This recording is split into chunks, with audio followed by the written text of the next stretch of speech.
Welcome to G Fun Facts Online. Today we're talking about something that sounds complicated but affects hundreds of millions of people in a very real way.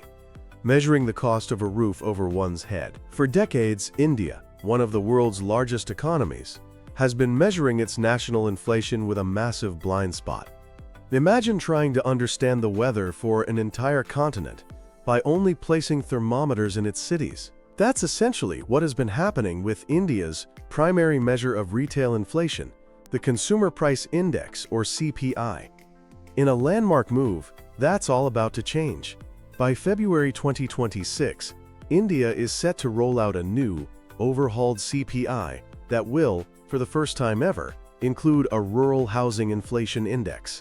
This isn't just a minor statistical tweak. It's about illuminating a huge, previously unseen part of the Indian economy. So how do you measure the cost of something that often isn't even for sale, and what does it mean for everyone from central bankers to a family in a remote village? Let's dive in. For as long as it has existed, India's CPI has measured housing inflation, like rent increases, only in urban areas. This might seem like a strange omission, given that a majority of India's population lives in rural areas. This wasn't an oversight, but a problem of practicality. The main issue was a lack of data. The last major survey used to build the current index, back in 2011-12, simply didn't have credible information on rural rental markets. Why? Because formal rental markets as we know them in cities are almost non-existent in many villages. The vast majority of people in rural India own their homes. The actual money spent on rent was so tiny, just 0.44% of total rural spending, that it was deemed statistically insignificant and left out. But this created a distorted picture. As rural India has transformed, with rising incomes and more people moving for work, rental markets have started to emerge. Ignoring this meant that the country's main tool for measuring inflation was missing a crucial piece of the puzzle. Policy decisions, especially those made by the central bank on interest rates, were being made with incomplete data, not fully reflecting the cost of living pressures on a massive portion of the population.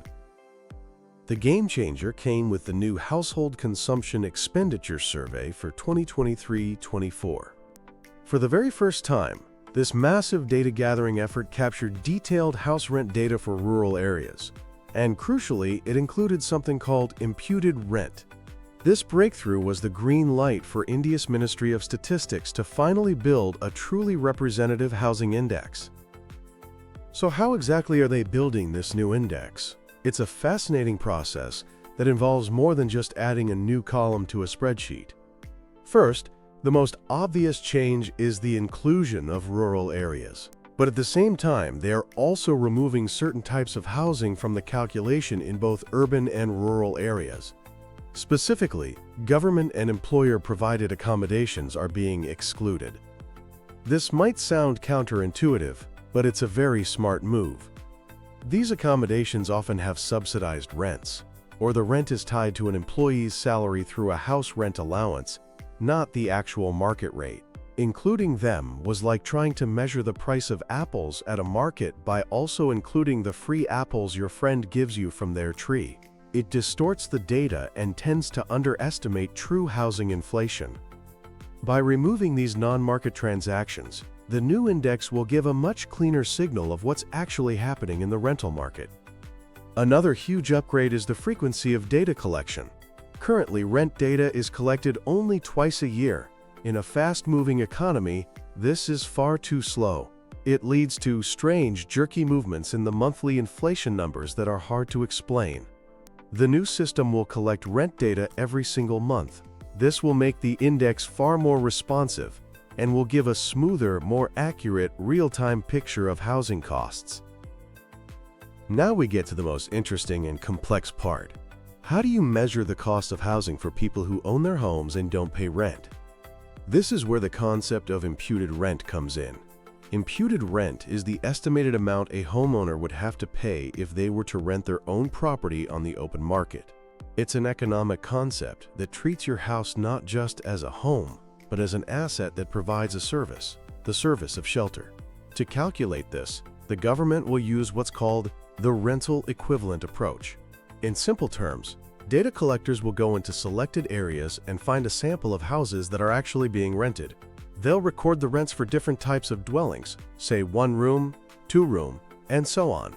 Then, they will find similar owner-occupied houses in the same area and impute or assign them a rental value based on the actual rents of the nearby properties.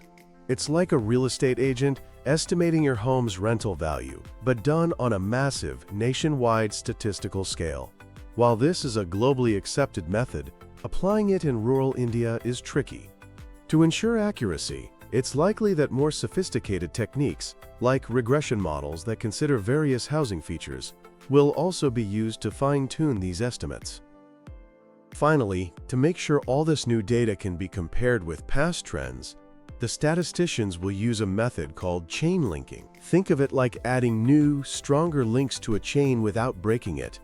For an overlapping period, they will calculate the index using both the old and the new methods.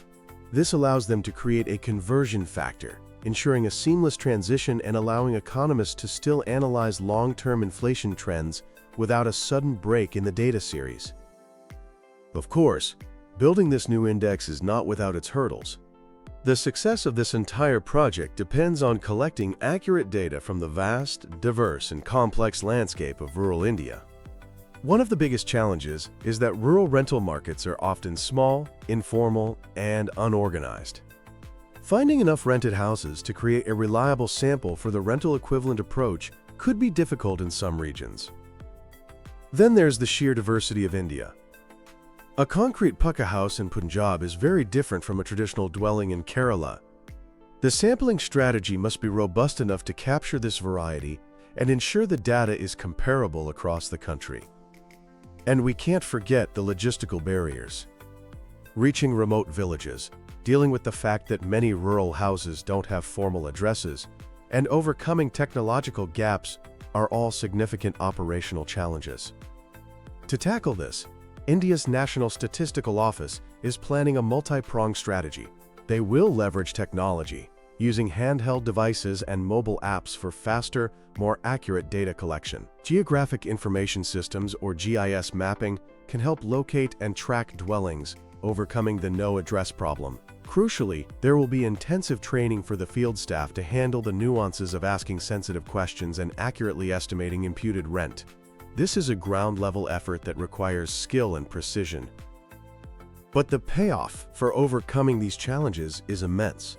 The ripple effect of a more accurate housing index will be felt across the entire economy. For the Reserve Bank of India, the country's central bank, the CPI is the bedrock of its monetary policy. A more accurate inflation number means more informed decisions on interest rates. When the central bank has a clearer picture of cost of living pressures in rural areas, it can calibrate its policies to better manage inflation for the entire country, which in turn affects everything from your car loan to your savings account. The impact on social welfare schemes could be even more direct. Take the Pradhan Mantri Awas Yojana, the government's flagship Housing for All program. With accurate data on rural housing costs, the program can be better designed, and financial assistance can be more appropriately calculated. It will also have a major impact on wage rates for schemes like the Mahatma Gandhi National Rural Employment Guarantee Scheme, or MGNREGS. This scheme guarantees a certain number of days of work to rural households. By linking wages to a more accurate cost of living index that includes housing, the government can ensure that these wages actually keep pace with real-world expenses. This change will also transform the housing finance and real estate sectors. For mortgage companies, reliable data on rural housing inflation reduces risk. It will help them develop better loan products tailored for the rural market, potentially unlocking a massive wave of new customers and fueling growth. For real estate developers, the index will act as a market signal, highlighting emerging trends and investment opportunities in rural and semi-urban areas, which are already becoming new engines of growth for the housing market. It's also worth noting that India isn't facing this challenge in isolation.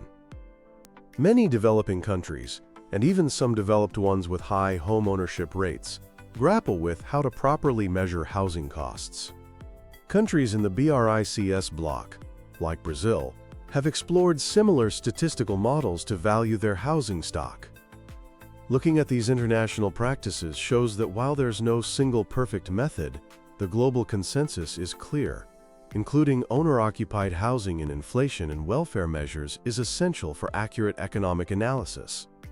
India's move brings it in line with global best practices and makes its economic data more robust and internationally comparable. So, as we look to 2026, the introduction of this Rural Housing Inflation Index represents a quiet but profound revolution in India's economic story. It's a move away from a partially blind view of the economy to a far more inclusive and high-definition picture. It is a testament to the idea that to build a more equitable future, you first need to measure the present accurately. This new index is more than just a number. It's a new lens through which to see the true cost of living for all of India's citizens, and a powerful new tool to shape a more prosperous future for everyone. Thank you for tuning in to Fun Facts Online.